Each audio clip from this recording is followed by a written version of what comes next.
합디적으로 고백하겠습니다. 하나님이 우리와 함께 하십니다. 시작. 여러분, 우리가 큐티도 하고 있는 본문 중에 하나인데요.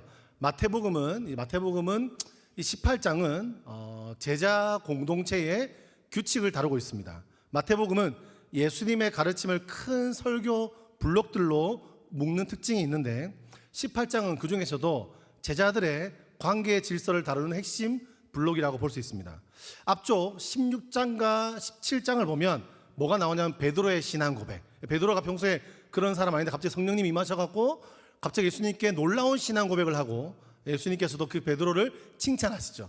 내가 네 위에 그 완벽한 신앙 고백, 네 위에 교회를 세우겠다 경제받는 장면이 나옵니다. 그리고 예수님께서는 십자가를 예고하시죠. 난 너희가 함께하고 있지만 나는 십자가를 질 것이다. 십자가 예고하는 장면이 나오고 그 변화산 사건이 나옵니다. 그걸 보면서 예수님이 어떤 분이신가, 나와 함께하는 그 예수님이 어떤 분이신지 성경은요 예수의 메시아됨을요 선명하게 증거해주고 있는 것이죠. 그런데 18장에 오면서 오늘 보니까 이상한 장면이 있습니다. 여기 평행선, 우리가 마가복음과 누가복음에도 비슷한 장면이 있는데 그들이요 예수님을 따라서 수많은 사람들이 따라 예수님의 기적과 예수의 가르침을 보고 사람들이 따라오자 갑자기 그들이 어깨에 뽕이 들어가기 시작합니다. 제자들이 뭐하냐 이런 겁니다. 서로 싸우는 겁니다. 뭐냐면 네가 크냐 내가 크냐, 내가 더 잘났어, 아니야 네가 더 잘났어, 내가 더 잘났어, 막 싸우는 거예요. 내가 예수님 오른팔이야, 내가 왼팔이야, 누가 큰 자냐 작은 자로 싸우고 있는 것이죠. 이제 예루살렘 들어가면 예수님이 그 땅의 왕이 될 것인데 우리가 성경에 봤던 다윗 자손 예수, 다윗 자손 메시아가 오셨고 로마의 통치로부터 우리를 구원할 왕으로 예수가 오셨는데 왕이 될 건데 누가 국무총리 할래, 누가 비서실장 할래, 이런 걸로 싸우고 있는 겁니다. 투닥거리고 있는 겁니다. 그러다가 오늘 본문 1절에서 참다 못해 대놓고 와서 예수께 묻는 것이죠. 예수님, 천국에서는 누가 큽니까? 라고 질문합니다. 이 질문이 그냥 나온 게 아니죠. 당시 유대 사회는 명예와 수치가 목숨보다 중요했습니다. 잔치집에 가도 누가 상석에 앉느냐가 중요하죠. 예수님 뭐라고 하죠? 끝자리에 앉아, 이렇게 얘기하는 거예요. 그죠? 상석에 앉는 게 중요하죠. 그게 가문의 자존심이었고, 회당에 가도 앞자리에 앉아서 앉아 딱 있어야 저 사람 좀 신앙 좀 있구나, 앞에 앉아줘야. 여러분 옛날에도 그런 게 있습니다. 우리나라도 새벽기도 가면 새벽기도 자리가 있습니다. 신기하게 새벽기도에 제일 앞에 딱 앉아서 가끔은 부담스럽게 계속 기도하는 분들 계시거든요. 아무튼 이렇게 뭔가 자기 자리가 있는 것처럼 저런 자리는 앉아야, 상석에 앉아야 은혜 받는구나. 이 철저한 서열 사회였습니다. 신앙 고백을 했지만 뭘 느끼는 거죠? 오늘 그들이 예수님을 만나고 예수님과 함께하고 있고 가르침을 받고 있고 신앙생활을 하는 것처럼 보이고 신앙 고백은 예수께 했지만 이 공동체의 문화, 그들의 관계적인 공동체의 가치관은요 바뀌지 않고 세상의 방식인 것을 보게 되는 거죠. 우리 마찬가지죠. 여러분, 우리는 신앙 고백을 합니다. 예수님 믿으시는 분만 큰 소리 아멘 합시다. 근데 한 30명 믿으신 것 같은데 절 아니잖아요, 그죠? 다시 한번 예수님 나는 믿는다. 왜 왔어요? 자, 예수님 믿는 분들만 아멘 합시다. 예수님 믿으시는 아멘. 그렇죠, 이 정도는 돼야죠. 예수님 믿잖아요. 신앙생활 했잖아요. 때로는 모태신앙 했잖아요. 교회 중고등부에서 이렇게 임원했잖아요. 그리고 여러분 대학생으로 와서 교회 나올 정도면 나름 신앙이 있잖아요. 아니면 엄마가 협박을 했거나 그럴 수도 있겠죠.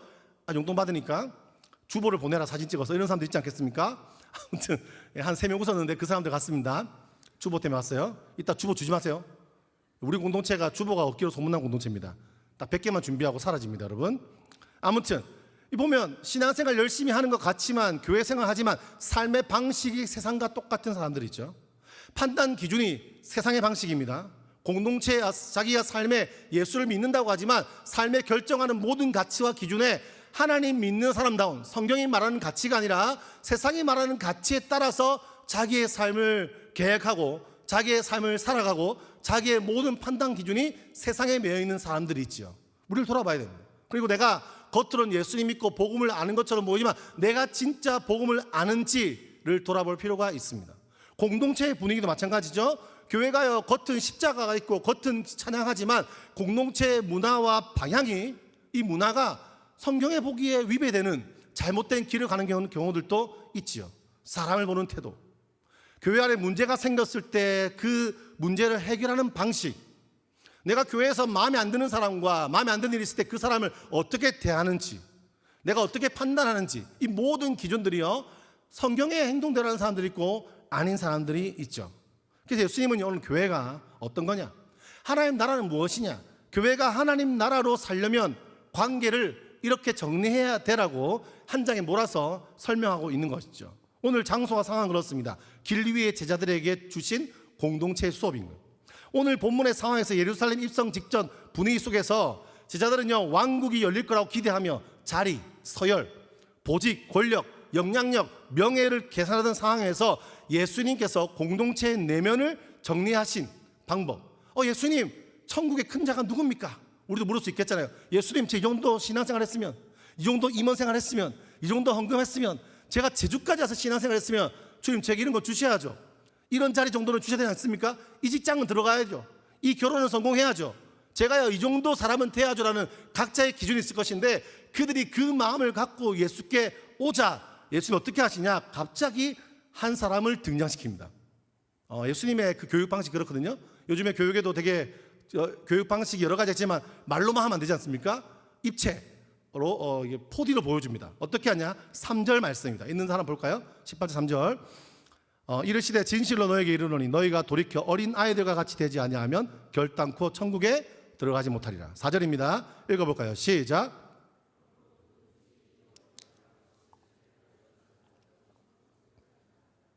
5절도 읽어볼까요? 시작. 또 누구든지, 이거 한마디로 뭐예요? 어린아이처럼 되지 않으면 너가 천국 구경 못한다, 그 말입니다. 여러분, 어린애가 왜 클까요? 어린애가 왜 천국에서는 클까요? 귀여워서요? 예전에 그렇게 들은 적 있죠? 어린아이는 순수하다. 근데 여러분, 조카를 보세요. 순수한지. 여러분, 이제 결혼하고 애를 낳아보세요. 순수한지. 애처럼 안 순수한 게 없습니다, 여러분. 아주 그냥 이기적입니다. 엄마가 힘들어 죽게, 밤에 막 잠도 못 자고 젖 먹이고 힘들어 죽겠는데 계속 치댑니다. 맞아요, 안 맞아요? 요즘 우리 이한이도 6학년 되면서 사춘기가 오기 시작했습니다. 어제 제가 이제 교회 마치고 집에 들어갔잖아요. 늦게 들어갔단 말이에요. 어저께 급하게 들어갔는데 좀 아이와 엄마와의 문제만 없으면 나름대로 가정이 화목할 수 있는데, 물론 다행히 어머니가 먼저 주무셨지만 아침에 아내가 딱 한마디로, 어제도 이한이가 뻗했다. 무슨 말인지 못 알아듣죠? 버틴다, 이런 말입니다. 그러니까 뭐 얘기를 하다가 굳이 이 엄마 보기에는 어떻게든 엄마를 이기려고 하는 그 자아가 이제 팽창한 그 시기인 거예요. 이 권이한이가 보면요, 뭐 맨날 하는 얘기가 그런 거. 어린이들이 관심사 뭘까요? 게임이죠, 게임. 닌텐도, 엄마 닌텐도. 물론 우리 아들이 핸드폰이 없긴 해요. 그래서 엄마 핸드폰 GPT에다가 질문 좀 하면 안 돼, 이러면서 딴 거 보려고. 그게 보면 어린아이가요, 순수하거나 이런 게 아니죠. 여기서 성경에서 하는 예수님께서 어린이를 내세워서 천국을 설명한 이유가 있는 거죠. 당시는요, 어린아이는요, 어쩌면 성인이 아닌 어린아이는 미완성된 소유물이었습니다. 당시 1세기 유대 사회의 로마 제국에서 어린아이는 인격체로 대우받지 못했고, 헬라어 문헌들을 보면 어린아이를 파이디온이라고 했는데, 이는 종이나 노예를 부를 때 똑같이 불렀죠. 그래서 어떻게 표현할 수 있냐? 무권리자입니다. 아버지의 소유물에 가까웠고, 심지어 로마법에는 아버지가 갓 태어난 아이를 키울지 내다버릴지를 권할 것을 권한을 아빠에게 줬습니다. 경제적으로도 생산성이 없는 존재였습니다. 그리고 당시는 명예를 먹고 사는 사회였기 때문에 명예는 가문과 재산과 지위에서 나오는데, 하지만 어린아이는요, 이 중에 아무것도 가진 게 없죠. 그래서 생산성 없는 존재, 잉여인간인 겁니다. 사회적 투명인간인 겁니다. 잔치나 공적인 모임에서 아이들은 자리조차 없었습니다. 아이들은 저리 가라. 우리 옛날에 보면 이렇게 물건 사러 가면 애들은 가라 이렇게 했는데, 아실지 모르겠지만 애들은 가라. 애들이 못 갈 때가 너무 많습니다. 그러니까 제자들이 아이들을 데리고 오는 부모들을 꾸짖죠. 그게 뭐 말이에요? 예수님처럼 소중한 사람이, 예수님처럼 대단한 랍비가 어떻게 어린아이와 대화하고 어린아이를 가까이 할 수 없다는 그 시간을 뺏길 수 없다는, 당시에는 지극히 상식적인 판단이었던 거죠. 또한 당시에 영아 사망률은 높았기 때문에 아이가 성인이 될 확률이 50%도 안 되는 사회였기 때문에 아이는 스스로를 방어할 수 없는 그런 존재였죠. 그래서 부모의 처분만 기다립니다. 밥을 주면 먹고 안 주면 죽습니다. 부모가 안아주면 안전하고 내버려두면 끝입니다. 이것이 예수님께서 오늘 강조하신 어린아이와 같이 된다는 것의 핵심이에요. 나는 내 실력으로 생존하는 독립군이 아니라 하나님의 돌보심 없이는 단 1초도 숨 쉴 수 없는 존재라는 고백을 하나님은 알려주고 싶었던 거죠. 어린아이와 같지 않으면 천국에 들어가지 못한다. 그리고 18장 전체에서 표현되는 작은 자들, 이건 단지 어린이만 말하는 게 아니죠. 뭐냐면 공동체 안에서 가장 연약하고 흔들리기 쉬운 사람들, 초신자들, 상처받은 자들, 힘없는 자들을 포함하는 뉘앙스로 읽는 게 굉장히 자연스러운 겁니다. 여러분, 우리가 하나님을 믿고 무엇을 기대하십니까? 자, 보실까요? 여러분, 하나님 믿고 우리는 무엇을 기대합니까? 예수를 믿고 하나님께서 우리가 어떤 걸 좀 잘해주시면, 이걸 이루어주시면, 내 기도를 들어주시면 신앙생활 더 열심히 하겠습니까? 여러분, 그것이 제자의 마음과 똑같습니다. 누가 큰 자입니까? 하나님, 누가 크고 누가 오른팔이고 누가 왼팔입니까? 예수님은 어린아이를 딱 보내시면서 보여주면 합니다. 너희들은 이 어린아이와 같아야 갈 수 있다. 그게 뭐죠? 무가치한 존재, 연약한 존재, 부모의 도움 없이는 아무것도 할 수 없는 존재, 아무것도 없는 연약함 속에 있어야, 다른 말로 하면 복음을 안다는 것, 내가 복음을 알고 예수를 믿는다는 것, 거기에 대한 해답을 주시는 거죠. 여러분, 사순절입니다. 사순절은요, 십자가를 기억하는 시간이죠. 복음을 뭐라 설명할까요? 제가 세계 가족들 만나면 설명 이렇게 좀 쉽게 설명하는데, 복음은 뭐냐? 첫 번째 한번 따라해 볼까요? 나에게는 아무 소망이 지독하게도 없습니다. 아멘 하시는 분 한 2명 있습니다. 옆 사람에 말해주세요. 아주 진지하게, 당신은 소망이 없습니다. 안 친한 사람 더 크게 하세요. 네. 소망 없습니다. 믿습니까? 믿으시는 아멘. 우리 소망 없어요. 여러분에게 소망 있어요? 죄송하지만 없습니다. 앞에 있는 목사 소망 있을까요? 더 없습니다. 보면 알잖아요. 저 친한 분들은 소망 없습니다. 여러분, 목사라고 소망이 아니에요. 옆 사람 임원들 소망 있나요? 아닙니다. 여러분, 미안하고 죄송하지만 몇 대째 예수 믿는 집안이라도 아무 소망 없습니다. 여러분들이요, 부모님이 아무리 신앙이 좋아도 여러분 부모님이 소망 있고 여러분 소망 있는 것 아닙니다. 여러분, 이걸 먼저 고백하는 게 복음의 시작이죠. 내가 얼마나 무가치하고, 내가 얼마나 소망이 없고, 내가 얼마나 낮은 자이고, 마치 당시에 물건 취급받던, 부모의 도우심 없이는 아무것도 할 수 없던 어린아이와 같이 내가 얼마나 연약하고 부족한 존재인지를 먼저 깨닫는 게 굉장히 중요합니다. 성령의 조명 앞에, 십자가 앞에 나아가서 내가 얼마나 연약하고 부족한 존재를 깨닫는 게 중요합니다. 물론 그것을 경험하고 느꼈더라도 신앙생활하면 교만해지죠. 사람이기 때문에. 꽤 잘난 척합니다. 신앙생활 좀 잘 되면요, 기도가 좀 이루어지면요, 내 삶이 이루어지는 게 많으면요, 굉장히 교만해집니다. 다른 사람 무시하기 시작합니다. 영적으로 우월감을 가지기 시작합니다. 그때 기억해야 돼요. 내가 얼마나 소망 없는 존재인지. 예수를 알기 전, 그분을 만나기 전 나의 자신의 한계가 얼마나 명확한지를 알아야 됩니다. 이 고백을 해야 반드시 두 번째 고백을 할 수 있어요. 그게 복음의 대전제입니다.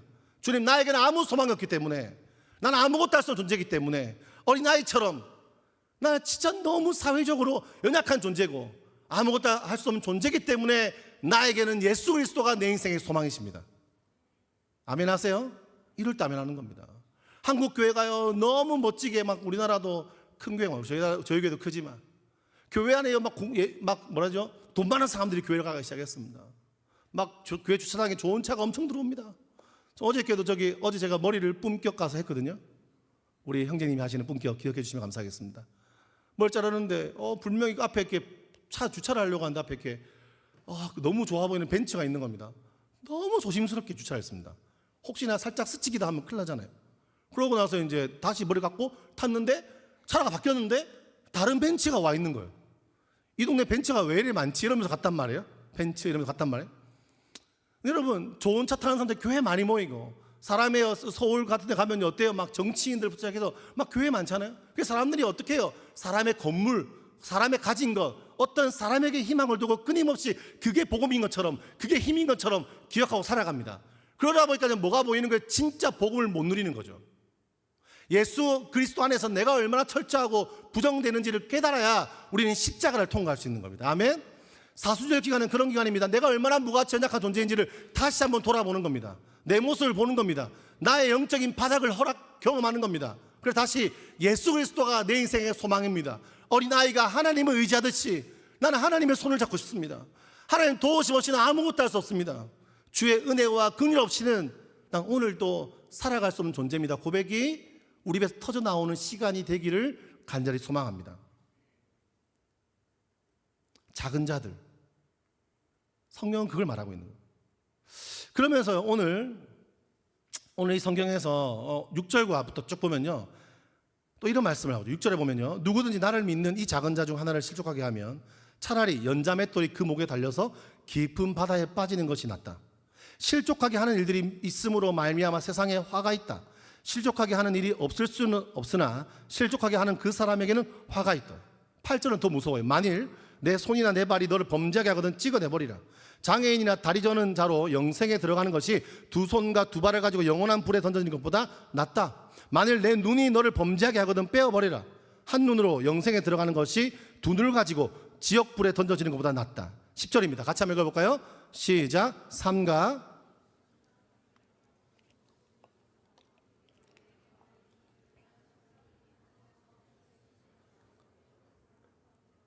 감사합니다. 이 본문의 이 맥락 속에서 예수님은 이 말합니다. 실족하게 하면 연자맷돌, 엄청 강한 말입니다. 사람이 손으로 드는 돌이 아니라 나귀가 들리는 큰 맷돌을 설명하는 겁니다. 무슨 말이에요? 그거 들고 오면 다 죽는단 말이에요. 죽어요. 그죠? 공동체, 이 말은요, 공동체의 작은 자를 무너뜨리는 죄는요, 가볍지 않다는 경고입니다. 손과 발과 눈을 찍어내라. 이 가격한 표현은 문자 그대로 신체손을 해라는 게 아니라 고대 유대 설교에서 말하는 과장법입니다. 죄를 방치하지 말고 근본적으로 끊으라는 겁니다. 너의 공동체의 생각을 끊으라는 겁니다. 너의 삶의 생각에 잘못된 것을 빨리 끊으라는 겁니다. 뒤에서 게헨나라고 하는 이 지옥이라는 뜻도 마찬가지인데요, 예루살렘 남쪽 흰농 골짜기에 이미지가 쫙 깔려있죠. 무슨 말이냐? 하나님의 나라가, 이 하나님 나라의 공동체가 죄를 가볍게 여기면 결국은요 지옥처럼 파괴된다라는 신학적 경고를 성경은 보여주고 있는 겁니다. 개인도 마찬가지입니다.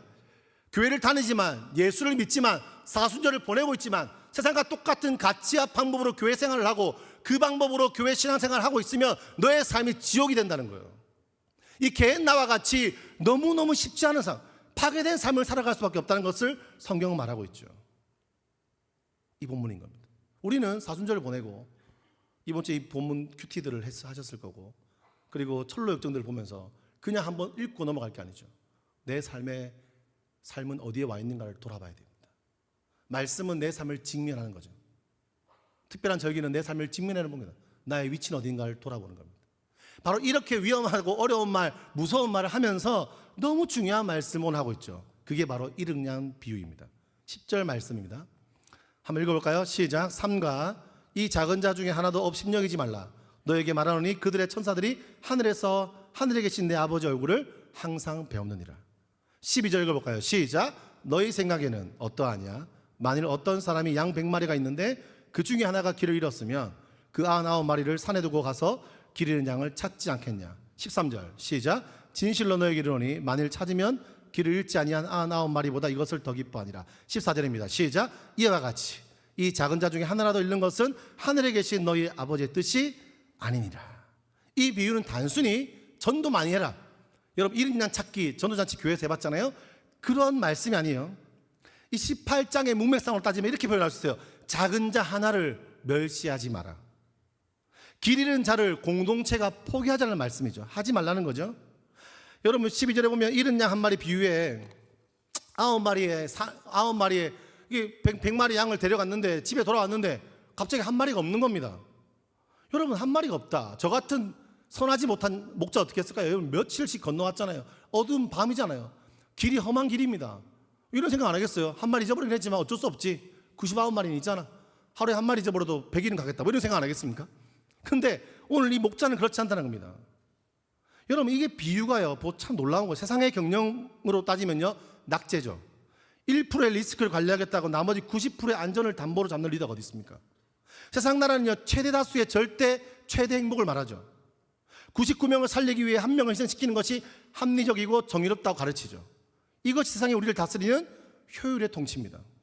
하지만 여러분 하나님 나라는 효율의 논리가 아니라 생명의 논리로 움직이는 나라입니다. 믿습니까? 우리의 삶도 그래야 됩니다. 하나님은 우리를 관리해야 할 숫자로 보지 않고 사랑해야 될 존재로 보고 있죠. 하나님의 나라는 단 한 명의 나고자도 허용되지 않는 아버지의 집요한 다스림이 있는 나라가 하나님의 나라죠. 여러분 이게요 우리에게 은혜입니다. 아멘 하세요? 이게 우리에게 은혜입니다. 여러분 이 말씀이 하나님 교회에서 진짜 그런 아이까지 내가 챙겨야 돼요? 셀리더 했는데 지금 2달 만에 지금 허걱거리고 죽겠습니다. 지금 아주 그냥 미치겠습니다. 저 새끼 재수 죽겠습니다. 이런 마음이 저도 모르게 나왔어요. 여러분 마음에 그 마음 있지 않겠습니까? 대신해 준 겁니다. 여러분들이 죄를 지을까 봐. 그런 마음 생기고 저 인간은 이해가 안 됩니다. 짜증납니다. 어떻게 저런 인간의 교회에 있나요? 이런 마음을 가질 수 있겠지만 오늘 이 말씀이 내 삶의 은혜가 되는 이유 뭐예요? 여러분들이 혹시나 세상에서 넘어지고 방황하고 지치고 하나님의 백성답게 살지 않고 소위 뻘짓을 하고 돌아다녀도 하나님은 결코 나를 포기하지 않는다는 거예요. 믿으세요? 때로 주님 안 느껴질 때가 있잖아요. 은혜가 안 느껴져요. 말씀이 안 받아요. 기도가 안 돼요. 여러분 너무 죄 지을 때 있잖아요. 실패할 때 있잖아요. 도저히 다시 주의 손을 붙잡지 못할 때가 있잖아요. 근데 하나님 어떻게 하신다? 나를 포기하지 않는다. 믿으시면 아멘 합시다. 그게 은혜고 그게 이 목자의 모습을 보여주는 겁니다. 그 한 마리 양을 찾아다닙니다. 어디 있어? 이름이 오히라면 양 이름이 평소에 길도 잘 못 찾고 맨날 지갑 잊어버리고 비행기표 잘못 끊고 제 얘기 맞네요. 막 길 잊어버리고 또 지갑 잊어버리고 일주일째 잊어버렸어요. 기도해 주세요. 정말 잃은 양을 찾는 심령을 저는 너무 잘 압니다. 도대체 하필 그 지갑에다 모든 카드를 다 넣어놔갖고 아무것도 없습니다. 저는 빈털터리. 밥 사달라지 마세요. 알겠죠? 돈이 없어요. 아무튼 늘 인생을 반을 찾는다고 써요. 잃은 양을 찾아야 되는데 지갑을 찾는다고. 근데 아무튼 보니까 평소에 오일한 양을 보니까 평소도 어색해, 연약해, 부족해, 막 지 혼자 길도 잘 헤매, 장 난리야. 근데 보니까 안 보여. 근데 마치 이 목자는요, 마치 그 한 마리밖에 없는 것처럼, 이 표현이 그런 표현이에요. 99마리가 있지만 99마리 없는 것처럼 한 마리를 추적하기 시작하는 겁니다. 강으로 들로 좁은 길로 가시밭길로 찾아 물읍니다. 오이야 어디 있어? 양아 어디 있어? 중구야 어디 있어? 예린아 어디 있어? 예진아 어디 있어? 지민아 어디 있어? 수연아 어디 있어? 막 부르는 겁니다. 막 찾는데 안 보여. 나도 지쳤어. 막 마음이 막 터덜터덜해. 근데 보니까 힘들게 막 찾고 있는데 저기 신음소리 내고 있는 오이 양이 보이는 거야. 이렇게 하고 있는 거야. 오셨어요? 이러고 있는 거야. 이게 양인지 모르겠는데 아무튼 이렇게 하고 있는 거야. 근데 자기 아픈 것도 모르고 목자가 어떻게 합니까? 달려가서 구덩이에 그 아파하고 다리 다쳐 있는 양을 들쳐오고 뛰어가는 겁니다. 뛰어가서 뭐라고 해요? 막 뛰어와서 어떻게 합니까? 그 양을 들쳐오고 뛰어와서 이렇게 말하는 겁니다. 사랑하는 오이가 돌아왔다. 사랑하는 지원이가 돌아왔다. 사랑하는 중규가 돌아왔다. 잔치를 열어라. 옆에 있는 여러분 이 비슷한 게 그런 거 아닙니까? 두 형, 첫째 형이 열받는 겁니다. 99마리 양이 열받는 겁니다. 제가 진짜 말도 안 듣고 저 어설픈 것 때문에 이렇게 잔치를 연다고요? 뭘 그렇게 좋아하시는 거예요? 라고 말할지 모르지만 그거 안 보이는 거예요. 예수님은요, 한 생명을 위해서. 그게요, 잃은 양을 찾는 아버지의 마음이고, 성경이 말하는 것은 무엇이냐? 너희가 이 은혜를 입은 자다. 믿습니까? 너희가 이 은혜를 입은 자고 이 사랑을 받은 자이기 때문에 너도 그런 삶을 살아라. 그게 성경의 내용입니다. 복음은 우리가 하나님을 찾아가는 종교적 고행이 아니고, 놀랍게도 복음은 하나님이 우리를 찾아오신 거룩한 침공이죠. 우리가 주권을 거부하고 도망가도 그분은 끈질기게 우리의 삶을 추적해 옵니다. 오이야 뭐하니? 거기 너 있을 곳 아니야. 너는 내 나라의 시민이야. 내 사랑한 자녀야. 나의 다스림 안에 돌아오라. 여러분, 하나님은 여러분의 쓸모나 스펙 때문에 사랑하는 게 아닙니다. 여러분이 하나님의 가족이기 때문에 사랑하십니다. 믿습니까? 길 잃은 양이 돌아올 때 목자가 얼마나 기뻐하는지 보십시오. 13절에 99마리보다 그 사고뭉치 한 마리를 찾은 것을 더 기뻐한다고 성경은 말합니다. 세상은 1등에게 박수를 치지만 하나님의 백성은요, 하나님 나라는요, 돌아온 탕자를 기뻐하시죠. 이게 바로 우리가 믿는 하나님 나라 복음의 핵심입니다. 여러분, 성경이 뭘 말하는 겁니까? 교회 공동체, 여러분 뭘 말합니까? 교회 공동체는 길 잃은 한 명의 공동체, 길 잃은 한 명을 포기하지 않는 공동체가 되라고 성경은요, 끊임없이 이야기하고 있습니다. 제가 예전에 이제 앞에 사역할 때 포항에 있던 교회가 큰 교회였습니다. 거기다 한 5,000명 되는 교회. 중학교 아이들이 바짝 열심히 하니까 한 250명 나왔어요. 애들 막 겨우 이름을 다 외웠어요. 그렇게 하다가 이제 부산의 산성교회라고 사역하러 갔는데 고등부에 한 100명이 됐어요. 2년차 때 얼굴을 모르겠는. 그때 제 마음속에 그런 기도해요. 하나님, 제가요, 애들 이름을 다 못 외웁니다. 제가 목사인데, 전도사인데, 이러다가 한 영혼의 귀중함과 소중함 잃어버리고 사꾼 될 것 같습니다. 그래서 저의 새로운 사역지, 전임 사역지는 필리핀에 처음 사역했던 것처럼 이름 다 알 수 있는 한 20-30명 되는 교회 가고 싶다 기도했어요. 그렇게 기도했는데 연락된 곳이 어디였다? 제주도였습니다. 앞에 있는 충신교회, 중고등부 한 2, 30명 되는 교회였습니다. 그렇게 왔어요. 그럼 아이들이 80명 이렇게 막 늘기도 했지요. 그렇게 되고 나서 어떻게 하다 제가 지금 어떻게 하다 또 상성교회, 이게 무슨 교회입니까 이게? 성황교회. 네. 네. 부산 상성교회고 포항 기쁨의교회고, 네, 여기 그렇습니다. 성안교회. 네. 새로 오신 분들 너무 놀라지 마십시오. 익숙해질 겁니다. 가끔 축도도 반대로 하고 이렇게 하니까 다 기억하시고, 헌금이랑 순서 바뀔 수도 있고 그렇습니다. 알겠죠? 기억하시고. 여러분, 이 성안교회 왔는데 이게 힘든 게 그거예요. 이름을 모르겠는 거예요. 만나면 너무 많아. 마음 같아서는 막 좀 성안교회 청년부 한 30명만 있으면 딱 좋겠다 싶긴 합니다.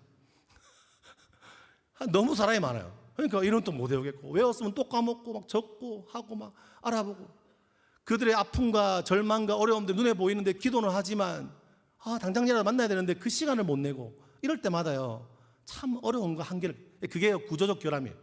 구조적 한계입니다. 그래서 여러분 뭐가 필요하죠? 그래서 어제 말한 것처럼 셀 리더가 필요한 거죠. 리더 모임도 하는 거고, 그 셀에서 우리가 해야 될 목적이 뭡니까? 우리 셀이 해야 될 일이 뭡니까? 그 셀 안에서 한 영혼을 종기 보는 겁니다. 나랑 잘 맞고 편하고 그 사람하고 잘하라고 여러분 셀장 세운 거 아닙니다. 연약하고 부족한 그 영혼의 손을 잡으라고. 그게 우리 공동체 해야 될 역할이고, 그래야 교회가 유지되고 진짜 교회 공동체, 하나님 원하시는 공동체가 되는 겁니다. 저는 청년부에서 너무 멋진 소식을 많이 들을 때가 많아요. 지난번에 우리 찬학하, 우리 외국에서 온 찬학하 집에 같이 사고 막 그 이사 도와준 것도 너무 감동이었고, 한 친구가요 교회 계속 나오다 안 나오다 한 친구 있습니다. 그 친구 연락 와서 지난번 저한테 계속 안 나온다 그러길래 쉽게 나오지 마 이렇게 제가 한번 농담했는데 진짜 안 나왔어요. 다시 돌아왔어요. 돌아왔다가 다시 안 나오는데, 근데 그 친구 같은 경우도 전 팀장님이 어떻게 하냐, 주일을 점심 때 만나서요, 교회는 안 나오지만 밥 먹고 대화하고, 얼마나 아름다워요. 여러분, 우리 안에 그거 외에도요 제 듣는 이야기가 많습니다. 교회의 공동체의 핵심은 그런데, 잃은 양, 한 명의 잃은 양을 포기하지 않는 공동체가 너무너무 중요한 거고, 그게 십자가의 길이고 예수가 이 땅에 오신 이유고, 그게 사순절의 의미입니다. 믿습니까? 말씀을 마무리하겠습니다. 여러분, 천국에서 마무리하겠습니다. 제가 이번 주에 우리 이한이 연이가 이제 잘 놀고 있길래 그랬어요. 어떻게 이한이 연이 이렇게 아내한테 그랬어요. 여보, 3살 차이거든요. 너무 잘 노는 거예요. 혼자 막 슉슉 소리 내고 막 그래서 막 칼싸움하고 난립니다. 상상력을 너무 보기 좋은 겁니다. 그러다가 하면 슬픈 얘기하죠. 나도 동생이 있었는데 뭐 이런 얘기하면서 와이프가 어쩔지 모르죠. 근데 아무튼 그렇게 하고 있는데 좀 이따 갑자기 퍽 소리 나더니 이현이가 울기 시작했습니다. 잘 놀다가 또 싸움. 그게 반복이죠. 막 부디 싸우니까. 그러다 이현이랑 같이 누웠어요. 누우니까 이런 거예요. 아빠, 왜 그러니까 나는 형아랑 놀다가 꼭 뒤에 가서 형한테 뭐 이렇게 했다가 맞아. 나도 때렸는데 형아가 힘이 세서 더 세게 때려. 나도 때리고 싶은데 때릴 수가 없어. 말하는 거예요. 그래서 제가 뭐라 할게요? 뭐라 했을까요? 그게 바로 사회야. 갑자기 그게 바로 양육강식 사회라는 거야. 힘 있는 자가 약자를 괴롭히는 사회. 그게 바로 양육강식이야. 그래서 아빠가 개입하는 거예요. 약한 자는 힘이 센 자와 약한 자가 있으면 누가 개입해야만 약자를 돌볼 수 있고 강자를 멈출 수 있기 때문에, 그래서 엄마가 아빠가 개입해서 너 더 맞지 않도록 도와주는 거예요. 이현아 기억해? 세상은 그런 사회야. 이 땅은 양육강식. 큰 자는 작은 자를 지배하려고 하고, 돈 있는 사람은 돈 없는 사람을 지배하려고 하고, 대단한 거 많이 가진 사람들처럼 보이는 사람들이 사람들을 무시하려고 하는데, 그래서 하나님 어떻게 하신 줄 알아? 하나님이 개입하시는 거예요. 하나님 개입해서 그들이 그렇게 하지 못하도록, 불의한 일을 지속하지 못하도록 하나님이 도우시는 거야. 그리고 하나님의 백성인 우리가, 하나님의 자녀인 우리도 바로 그걸 예수님을 본받아서 나도 개입하고 강한 자가 약자들을 괴롭히지 못하도록 돕는 게 우리가 해야 될 역할이야 라고 이야기했습니다.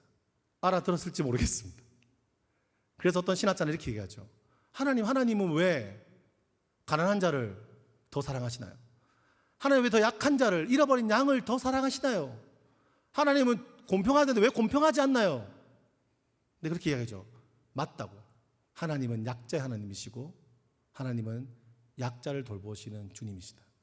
이게 성경의 핵심입니다. 불이하게 느껴지나요? 이걸 기억해야 됩니다. 성경이 말하는 것은 너희가 그런 약자였다, 이걸 설명하는 거예요. 십자가 그런 거예요. 네가 그 약자이기 때문에, 네가 죽을 수밖에 없기 때문에, 그냥 이 땅에서 죄 가운데 매여서 살 수밖에 없는 존재이기 때문에 내가 이 땅에 와서 너를 위해서 생명을 내어주었다. 내가 약자임을 알고 그 은혜를 경험하면 어떻게 해요? 당연히 다른 약자를 돌봐야 되죠. 여러분, 그 은혜를 경험했다면, 십자가의 사랑을 깊이 느꼈다면 당연히 그 사랑을 안전하겠습니까? 공동체 약한 자가 누군지 돌아보지 않겠습니까? 그 질투하고 맨날 질투하고 그런 거 하고 살고 싶겠습니까? 그 은혜가 큰데, 그 은혜 때문에 누군가의 손을 잡고 함께하는 거죠. 누구처럼? 예수님처럼. 믿습니까? 함께 그 십자가를 찬양하고 같이 한번 기도하겠습니다.